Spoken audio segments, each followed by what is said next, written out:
วันนี้ก็จะกินยำไข่แมงดานะคะมีก็จะทำเองในถ้วยตรงนี้จะมีน้ำปลามีไม่ได้กะนะคะกะประมาณพอดีค่ะส่วนน้ำตาลมีใช้น้ำตาลปึกนะคะเพราะว่าใส่ยำแล้วจะอร่อยเราใส่น้ำปลากับน้ำตาลคนให้มันละลายก่อนนะคะแล้วเติมน้ำมะนาวเราไม่ต้องใช้เยอะเพราะว่าเราจะมีมะม่วงอันนี้ตะไคร้พริก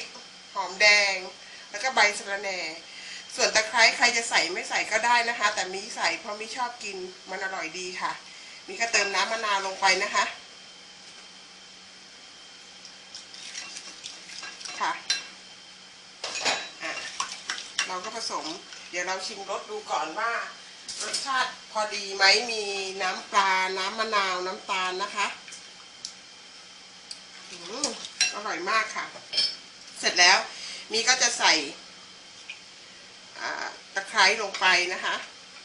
ใส่ไปเลยค่ะใส่เยอะๆเรากินกับของทะเลมันจะอร่อยนะคะใส่ยำแล้วก็ใส่พริกตามลงไปใส่มะม่วงนะคะง่ายๆอ่ะทำกินเองเน้นความสะอาดนะคะเน้นความสะอาดแต่รสชาติมันอร่อยอยู่แล้วเพราะเราทำถูกปากเราถูกปากทุกคนในครอบครัวแล้วก็แน่นอนปลอดภัยเราคลุกเคล้าให้เข้ากันนะคะในเมื่อน้ำยำเราได้ที่ทำง่ายๆไม่มีอะไรยุ่งยากค่ะส่วนใบสะระแหน่กับหอมเห็นไหมคะมีจะใส่ทีหลังนะคะมีก็จะใส่หอมลงไปแล้วก็ใส่ใบสะระแหน่ค่ะคลุกอีกนิดนึงไม่ต้องคลุกเยอะนะคะเดี๋ยวผักจะช้ำเห็นไหมคะหน้าตาน่ากินและอร่อยด้วยค่ะแล้วเดี๋ยวป้าทำแมงดาเสร็จแล้วเดี๋ยวก็เราจะแซะไข่แมงดาต่อนะคะอันนี้เราก็จะย่างเองนะคะซึ่งมันจะดูเหมือนจะไหม้แต่ไม่เป็นไรเราไม่ได้ทานข้างนอกเราทานไข่ข้างในต้องให้สุกนะคะ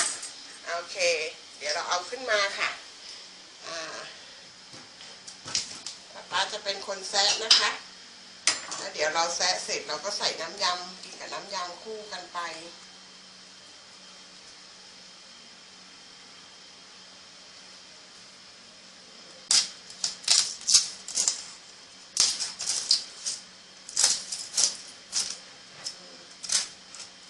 ก็จะเอาเปลือกออกนะคะให้เห็นไข่ที่เราไปทานตามร้านซีฟู้ดต่างๆนะคะที่บ้านเราไร่ภูผาเราชอบทำอาหารกินกันเองค่ะแล้วแต่ฤดูว่าฤดูไหนจะมีอะไรที่กินที่น่ากินของสดจากทะเลนะคะป้าจะเป็นคนแงะพอมีก็แงะไม่เป็นโอ้ดูไข่สิคะน่ากินมากเลยโอเคแล้วก็แคะใส่จานนะคะเนี่ยค่ะป้าก็จะเอาแต่ไข่ออกมาใส่จานเห็นไหมคะโอ้น่ากินมากเห็นไหมคะพร้อมเสิร์ฟไปค่ะไปกินด้วยกันอร่อยมาก